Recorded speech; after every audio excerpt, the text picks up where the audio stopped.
किसी ने क्या खूब बात कही है कि हीरा परखने वाले से ज्यादा पीड़ा परखने वाला महत्वपूर्ण होता है, क्योंकि असल जिंदगी में पीड़ा परखने वाला ही जौहरी होता है। नमस्ते, मैं हूँ निर्लय। स्वागत है आपका एक छोटी सी कहानी में। यह कहानी दो राहगीरों की है जो शाम के समय मंदिर के बाहर बैठे हुए थे और प्रतीक्षा कर रहे थे कि रात बीत जाए ताकि अगली सुबह वह बस पकड़ के दूसरे गांव में जा सके। पुराने जमाने की कहानी है। तभी अचानक से बारिश शुरू हो गई। दोनों को बड़ी जोर की भूख लग रही थी। दोनों के पास में रोटियां थी। पहले के पास में 3 रोटियां थी, जबकि दूसरे के पास 5 रोटियां थी। दोनों मिल बैठ करके जो है भोजन करने ही वाले थे। 4-4 रोटी बांटने की सोच चुके थे। तभी तीसरा राहगीर वहां पर आ गया। उसने कहा, मुझे बड़ी जोर की भूख लगी है, क्या मैं भी आपके साथ में खाना खा सकता हूँ? मुझे भी कल सुबह की बस यहीं से पकड़नी है। और उन्होंने कहा, ठीक है भाई, तुम भी बैठ जाओ।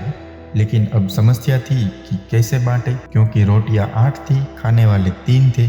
तो दूसरे वाले ने आइडिया दिया कि एक काम करते हैं, हर रोटी के 3 टुकड़े कर लेते हैं। तो ऐसे 24 टुकड़े हो गए और तीनों ने 8-8 टुकड़े बांट लिए। आराम से भोजन कर लिया। वही मंदिर के प्रांगण में विश्राम किया। सुबह जाग करके जब तीसरा यात्री जाने लगा तो उसने कहा, भाई मैं अपनी ओर से आपको कुछ भेंट करना चाहता हूँ। इन्होंने मना किया, लेकिन फिर भी वो 8 गिन्नियां देख करके चला गया कि आपस में बांट लेना। अब दोनों जन बांटने के लिए तैयार थे तो दूसरे वाले ने कहा, बड़ा आसान है, 4-4 गिन्नियां रख लेते हैं। पहले वाले ने कहा, नहीं भाई, मेरे पास तो 3 ही रोटियां थी, आपके पास 5 थी, तो आप जो है 5 गिन्नियां रखो, मुझे तो 3 दे दो, काफी है। उसने कहा, नहीं नहीं, ऐसा नहीं हो सकता, 4-4 बांटेंगे। तभी मंदिर के पुजारी जी आ गए। ये झगड़ा चल ही रहा था। पुजारी जी ने पूछा, भाई क्या बात है? तो इन्होंने बात बताई। पुजारी जी ने कहा, एक काम करते हैं, मैं भगवान से ही पूछ लेता हूँ कि इसका फैसला क्या होगा, इसकी गणित क्या बैठेगी। पुजारी जी अंदर गए, पूजा की, उसके बाद ध्यान में बैठे। ध्यान में भगवान ने दर्शन दिए और पुजारी जी ने उनसे पूछा कि हमारे यहाँ पर 2 राहगीर रुके हुए थे, तीसरा आया था,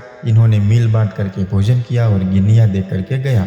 अब क्या हिसाब बनता है, आपकी गणित बताइए। तो भगवान ने अपनी गणित बताई। भगवान ने कहा कि जो पहले वाला है उसको सिर्फ 1 गिन्नी मिलनी चाहिए और दूसरे वाले को 7 मिलनी चाहिए। पुजारी ने कहा, ये क्या आप बता रहे हैं, ये कौन सा गणित हुआ? तो भगवान ने समझाया कि पहले वाले के पास में 3 रोटियां थी।